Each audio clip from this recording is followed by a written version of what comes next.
खुदावन यीशु मसीह में आप सबकी सलामती हो। उम्मीद करता हूं कि आप सब खैरियत से होंगे। हालेलुया।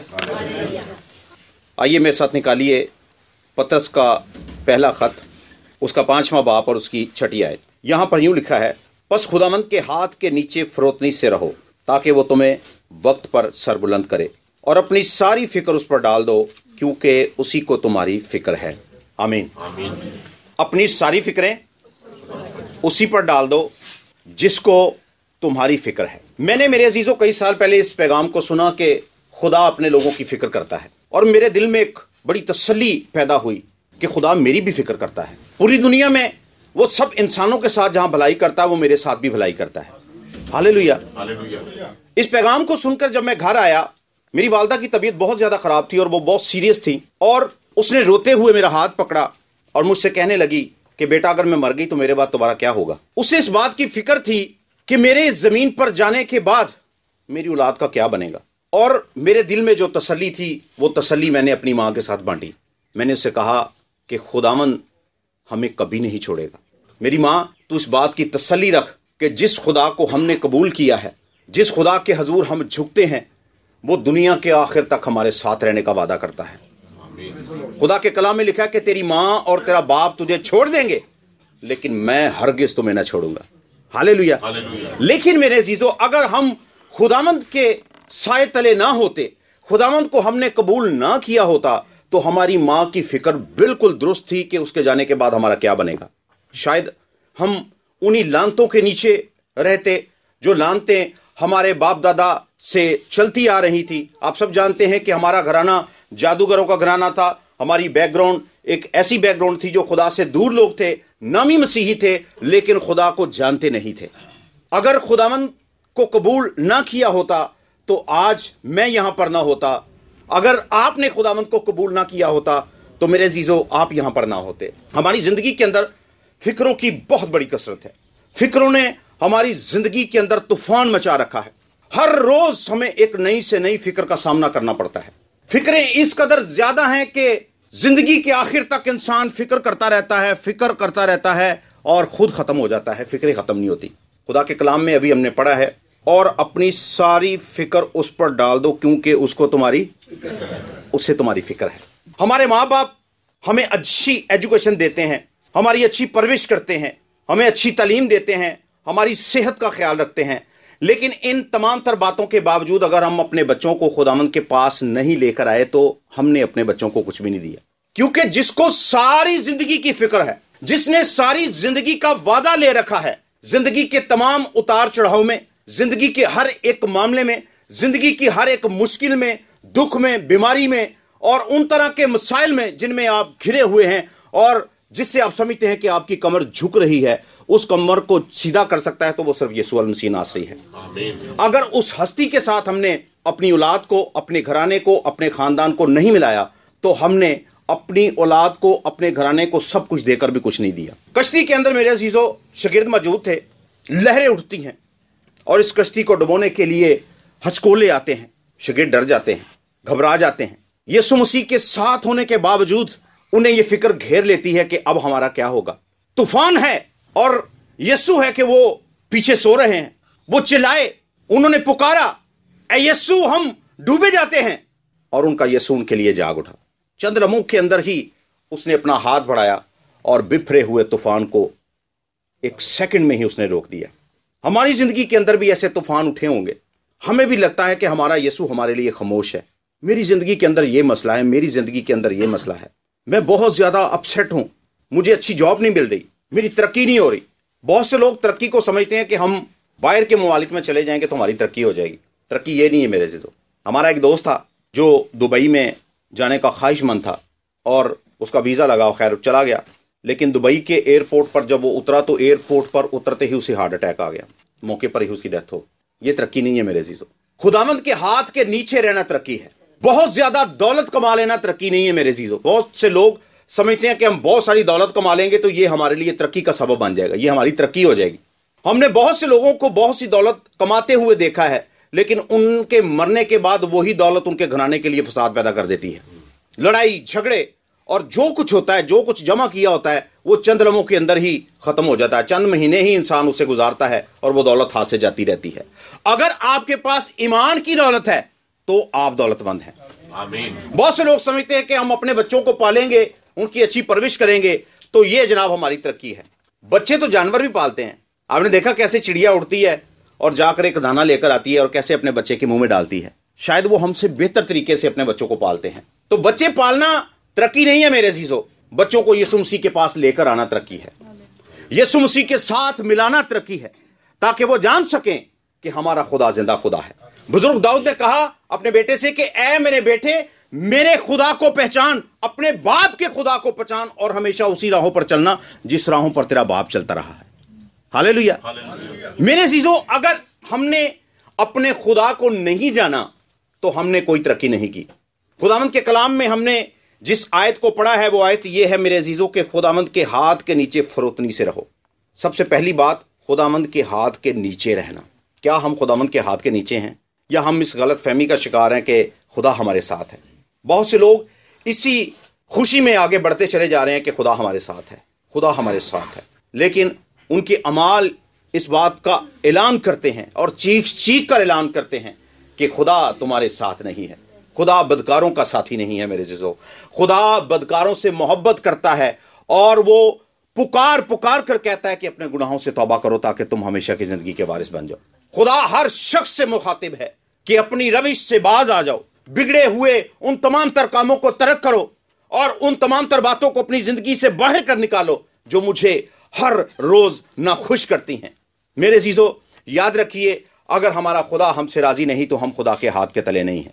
खुदा के हाथ के नीचे रहना आपके लिए तरक्की का सबब बन सकता है। बुजुर्ग दाऊद के ताल्लुक से लिखा कि और वो तरक्की पर तरक्की करता चला गया क्योंकि वो रब्बुल फौज के हाथ के साए तले था। आज हमारी तरक्की रुकी हुई है। अगर हम रूहानी तौर पर ग्रो नहीं कर रहे, हम जिस्मानी तौर पर तरक्की नहीं कर रहे, तो मेरे अजीजों हमें यहोवा के हाथ के नीचे आने की जरूरत है। जिंदा खुदा के हाथ के नीचे आने की जरूरत है। और जब हम खुदावंद के हाथ के नीचे आ जाएंगे तो फिर हमें फरोतनी इख्तियार करने की जरूरत है। नरम दिल, प्यार करने वाला दिल, मोहब्बत करने वाला शख्स, दूसरों को माफ करने वाला शख्स और अपने किरदार से दूसरों को मसीह के पास लाने वाला शख्स बनना होगा हमें। क्या हमारी जिंदगी ऐसी है? हमारे पास तो दुआ करने का टाइम नहीं निकलता, खुदावंद से बात करने का टाइम नहीं निकलता, खुदा के कलाम को पढ़ने का टाइम नहीं निकलता। सोचिए और गौर कीजिए, आखिरी मर्तबा कब हमने खुदा के कलाम को बैठकर तसल्ली से पढ़ा था? कब हमने खुदा से बात करने का अहद किया था, खुदावंद मैं अपना दिल तेरे हुजूर उंडेल लूंगा, तू मुझसे बात कर? ऐसा तो हम करते ही नहीं। मेरे अजीजों, दुनिया का बेहतरीन ईमानदार वो शख्स है जो हमेशा अपनी जिंदगी से खुदा का जलाल जाहिर करे, जो हर तरह के हालातों के अंदर खुदावंद की शुक्रगुजारी करे। हालात बिगड़ सकते हैं, हालात आपकी सोच से मुखालिफ हो सकते हैं, लेकिन खुदावंद ने जो इख्तियार आपको दिया है वो हालातों को बदलने वाला इख्तियार है। जब आप खुदावंद के हाथ के नीचे रहेंगे तो आप इस लायक बन जाएंगे कि दूसरों के सर पर भी हाथ रख सकें। बरकत आपके वसीला से ट्रांसफर होगी, इख्तियार आपके पास होगा और उसी इख्तियार के वसीला से आपको सामने हालात तब्दील होते हुए नजर आएंगे। खुदा आपके वसीला से लोगों से बात करना चाहता है, खुदा आपके वसीला से लोगों को अपने पास लेकर आना चाहता है, लेकिन क्या हम इस बात के लिए तैयार हैं? फिक्रें खत्म नहीं होंगी, लेकिन इन फिक्रों पर खुदा आपको तौफीक देगा कि आप गालिब आ सकें। मुझे बड़ी अच्छी तरह याद है, मेरी शादी थी और मैंने एक कमेटी डाल रखी थी जो 50,000 रुपये की कमेटी थी। उस भाई ने मुझे कहा कि ये कमेटी आपकी थोड़ी सी लेट हो जाएगी और आप किसी तरह से कोई थोड़ा सा इंतज़ाम कर लें। मेरी शादी थी और मैंने किसी भाई से पूछा, मैंने कहा जी आप क्या मुझे इतने पैसे दे सकते हैं? उन्होंने कहा जी बिल्कुल, कोई परेशानी नहीं, आप बेफिक्र हो जाएं। मैं बिल्कुल बेफिक्र हो गया और मेरी शादी से एक दिन पहले जब मैं उसके पास पैसे लेने के लिए गया तो उसने मुझे फ़ौरन कहा, उसने कहा यार मैं पैसों को बंदोबस्त नहीं कर सका। आप यकीन जाने कि मुझे ऐसा लगा कि जैसे मेरे सर पर आसमान गिर गया। मेरे पास तो पैसे थे ही नहीं, 1 रुपया भी नहीं था और मुझे उम्मीद थी कि ये भाई मुझे पैसे देगा तो मैं अपनी शादी के सारे इंतजाम कर सकूंगा। बहुत ज़्यादा परेशान हो गया मैं और दिल ही दिल में मैं अपने खुदावंद को पुकारने लगा। उतनी देर में पास्टर शाहिद साहब मेरे पास आए। पादी साहब ने कहा यार मुझे फील होता कि आप थोड़े परेशान हो। मैंने अपनी ये सारी तकलीफ़ जो थी, मेरे लिए वो बहुत बड़ी तकलीफ़ थी, पादी साहब से शेयर की। पादी साहब ने कहा आओ दुआ करते हैं, खुदा मेहरबान है, खुदा मुहैया करेगा। हमने दुआ की। इससे पहले मैं आपको एक और बात बताना चाहता हूँ। जिस दिन हमने अपनी शादी से पहले शुक्रगुजारी की, जिस दिन हमने घर में इबादत रखी, उस इबादत के अंदर पादी शहजाद साहब ने एक दुआ मांगी, वो दुआ आज तक मुझे याद है। वो दुआ क्या थी? वो दुआ ये थी कि खुदावंद तेरे बंदा के पास पैसे नहीं है, लेकिन जिस दिन इसकी शादी खत्म हो इसके पास 50,000 रुपये एक्स्ट्रा होना चाहिए। गल बड़ी मुश्किल सी, कैसे होगा, कित्थों आएंगे? ना कोई मामा, ना कोई चाचा, ना कोई रिश्तेदार, ना कोई दोस्त इस लेवल पे खड़ा है कि जनाब वो मेरी ऐसी हेल्प कर दे कि शादी खत्म होने के बाद भी मेरे पास 50,000 रुपया हो। मेरा तो कोई नहीं है, ऐसा कोई शख्स नहीं है जो जमीन पर मुझे दे सके और कहे कि मैं तेरी इस मुश्किल को हल कर सकता हूं, अब तू बेफिक्र हो जा। और उस दिन भी हमने खुदावंद के हुजूर अपने आप को झुकाया और खुदावंद से कहा कि खुदावंद इस मुश्किल को तू दूर कर। पादी शाह साहब कह रहे जी आप ना 1 घंटा मेरा वेट करें, मैं 1 घंटे के बाद आता हूँ। पादी साहब पता नहीं कितने चले गए। वापसी जो आए तो उनके हाथ में 20,000 रुपया था। इन्होंने वो 20,000 रुपया लाकर मुझे दिया। उन्होंने कहा जी है 20,000 है, लेकिन खुदावंद इस 20,000 रुपये दे विच ही तुहाडा सारा काम करेगा। मैंने उस 20,000 को जनाब शादी में खर्च किया। कुछ लोगों को रोका कि आपको पैसे बाद में देंगे, और सारा इंतज़ाम बहुत ज़बरदस्त हुआ और शादी भी मेरी बहुत अच्छी हुई, मेरी सोच से बढ़कर अच्छी हुई। और आप यकीन जाने जिस दिन मेरी शादी ख़त्म हुई वो 20,000 रुपया जिससे हमने पकड़ा था वो भी दे दिया और 50,000 रुपया मेरे पास एक्स्ट्रा था। हालेलुया।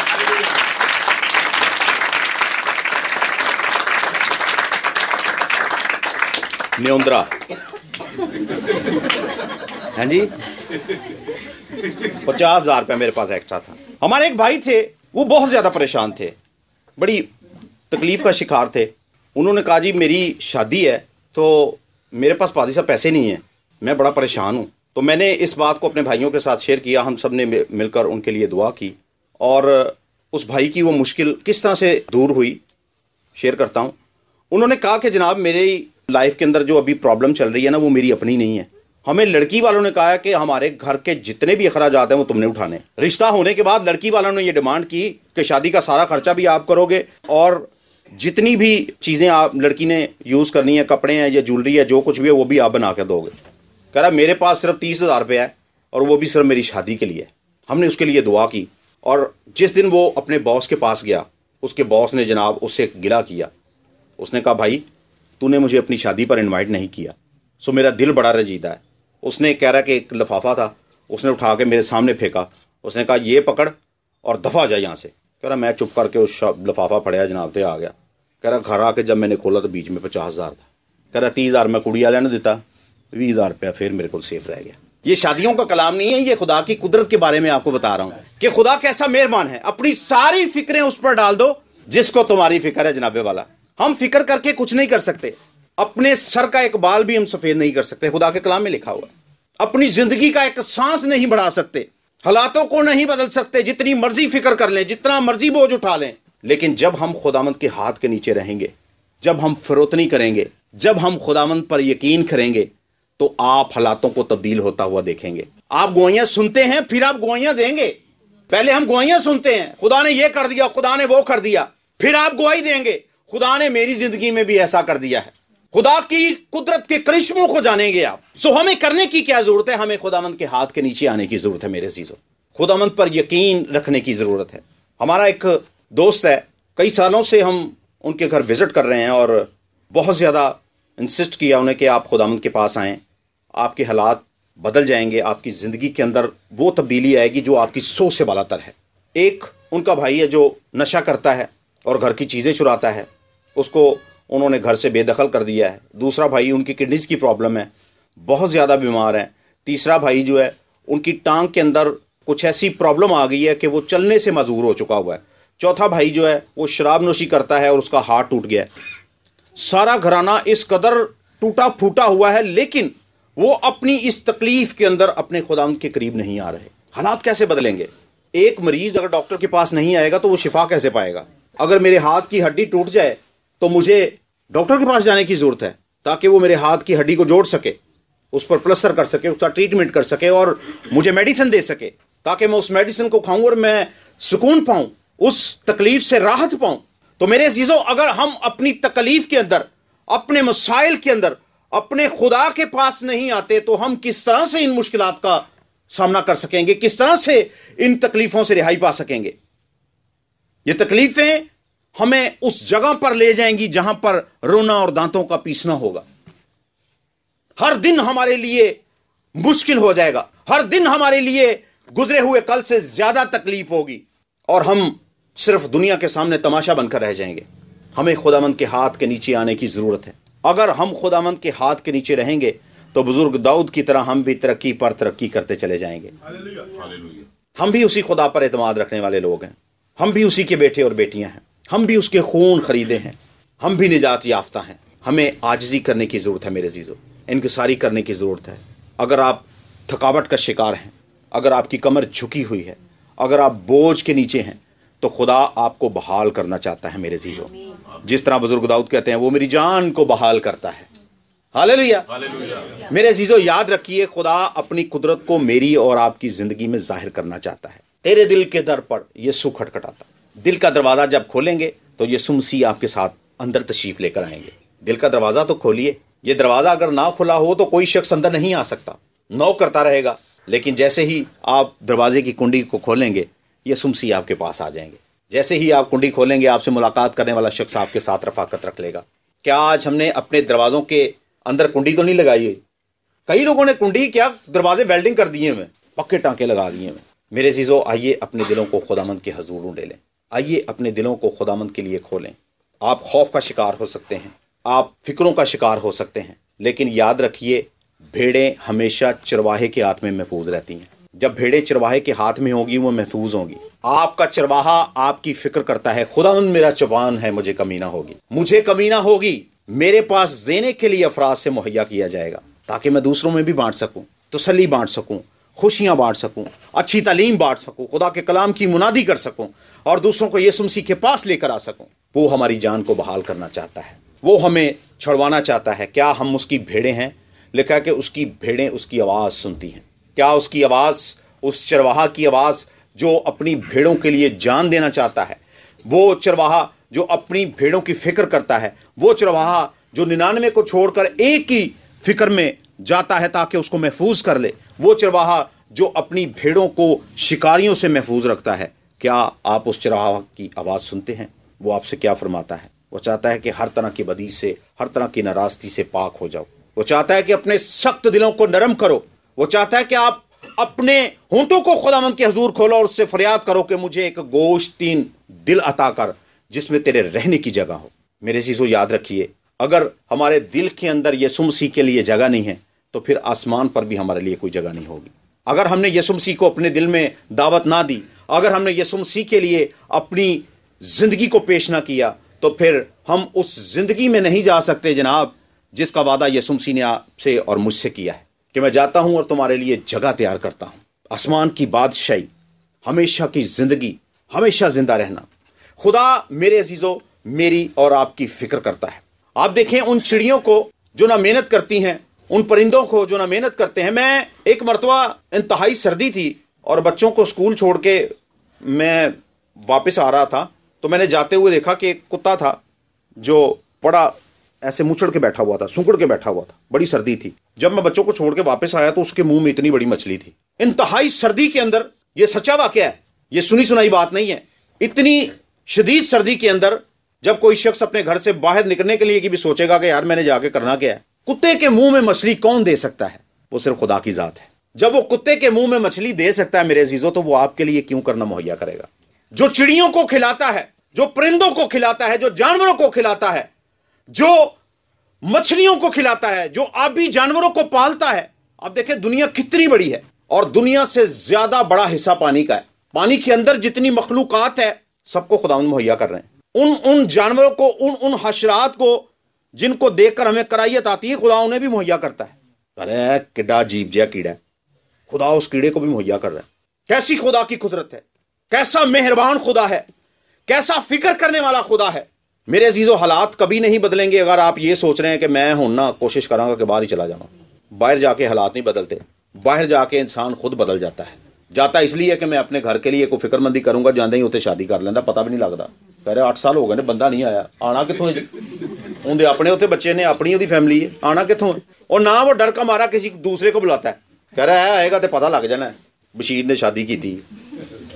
पता कितों लगना है जनाब? जब वो किसी को बुलाएगा ही नहीं तो पता भी नहीं चलना। आप जिन सोचों को लेकर इस मुल्क से रवाना हो रहे हैं ना, वो सोचें आपके साथ वहीं जाएंगी। आप फिक्रों से भागना चाहते हैं, फिक्रें आपको नहीं छोड़ेंगी। आप जहां जाएंगे वो फिक्र आपके साथ जाएगी। गुनाहगार के ताल्लुक से लिखा कि तू बाहर भी लानती होगा, घर में भी लानती। ईमानदार के ताल्लुक से लिखा कि तू बाहर भी मुबारक होगा और अंदर भी मुबारक है। आपके हालात बदल सकते हैं अगर आप खुदावंद के हाथ के नीचे रहें तो। आपकी सोचें बदल सकती हैं। इन नेगेटिव सोचों को यीशु मसीह के नाम से दूर कीजिए, जो आपको उकसाती हैं कि तू ये कर ले, तू वो कर ले। आप वो क्यों नहीं करते जो यीशु मसीह आपसे कहता है कि तू मुझ पर ईमान ला, ताकि तेरा घराना निजात पाए। जब आप निजात पाएंगे मेरे अजीजों, तो आप अपने घराने के हालातों को बदलता हुआ देखेंगे। खुदावंद को कबूल करने से पहले आप यकीन जाने कि हमारे हाथ इस तरह से रहा करते थे। कौन हमें मुहैया करेगा, कौन देगा? इतनी गुर्बत थी हमारे घर के अंदर कि मुझे बड़ी अच्छी तरह याद है कि 3 दिन हमने कुछ भी नहीं खाया। 3 दिन हम भूखे रहे। चौथे दिन मेरी वालदा कहीं से थोड़ी सी चीनी और थोड़ी सी पत्ती लेकर आई और कहवा बनाया, चाय भी नहीं बनाई। 3 रस थे उनके पास और 3 रस हम 3 बच्चों ने खा लिए। वालदा हमारी फिर भूखी थी। लेकिन जिस दिन हमने खुदावंद को कबूल किया, और जब से हमने खुदावंद को कबूल किया, ये हाथ इस तरह की बजाय इस तरह से हो गया। ये खुदा की कुदरत है मेरे अजीज। खुदा हमें इस म्यार पर लेकर आना चाहता है। खुदा हमें गुर्बत की गुलामी से निकालना चाहता है। खुदा हमें गुनाह की गुलामी से निकालना चाहता है। खुदा हमारे हालातों को बदलना चाहता है, जिन हालातों में हम फंसे हुए हैं। आइए खुदा पर ईमान रखें, खुदा पर भरोसा करें। वो इस लायक है कि हम उस पर भरोसा करें, अपना दिल उसके हजूर उंडेल दें, अपनी सारी फिक्रें उस पर डाल दीजिए, उसके हवाले कर दीजिए और अपने जहन को फ्रेश कर लीजिए। जब आप अपने जहन को फ्रेश करेंगे और उस पर ईमान रखेंगे, आप उसकी कुदरत के करिश्मों को देखेंगे। खुदा बहुत बड़ा है मेरे अजीजों। हमारी ये मुश्किलात उसके सामने बेमायनी है, कोई वजूद नहीं रखती। वो कह ही दे तो सब कुछ बदल जाता है। खुदा के कलाम में लिखा हुआ है कि उसने कई बीमारों को सिर्फ कह ही दिया और जनाब वो शिफा पा गए। उनको छुआ भी नहीं है, कईयों को कहा भी नहीं है और उन्होंने आके यीशु मसीह को छुआ है। कैसी कुदरत है! ना यीशु मसीह ने छुआ, ना यीशु मसीह ने कहा, बल्कि उनके ईमान के वसीला से उन्होंने अपने यीशु मसीह की पोशाक का किनारा छुआ। यीशु मसीह ने उनको शिफा दे दी। कैसे हालात बदलते हैं, खुदा के कलाम को पढ़िए। कैसे हालात तब्दील होते हैं, खुदा के कलाम को पढ़िए। आपके सवालों के जवाब इस कलाम मुकद्दस के अंदर दर्ज हैं। जब इब्लीस आपको परेशान होने के लिए उकसाए, जब वो आपके दिल को तोड़ने की कोशिश करे, जब आपको इस बात का एहसास दिलाए कि तू तन्हा है और तेरा फ्यूचर तबाह हो चुका है, तू कुछ नहीं कर सकता, तुझे वो मिल जाता तो शायद तेरी जिंदगी बदल जाती, आप ईमान पर खड़े हो जाइए और उस इख्तियार के साथ इब्लीस को डांटिए। फिर आप खुदा की कुदरत के कामों को देखिएगा। आप यीशु मसीह के सिपाही हैं। आपके पास वो इख्तियार है जो इख्तियार किसी एटम बम बनाने वाले के पास भी नहीं है। एटम बम बनाने वाला, दुनिया का बेहतरीन असला बनाने वाला बदरूहों को नहीं भगा सकता। आपके पास जो इख्तियार है वो बदरूहों पर भी गालिब है। हालेलुया। आइए अपनी आंखों को बंद करें, अपने सरों को झुकाएं।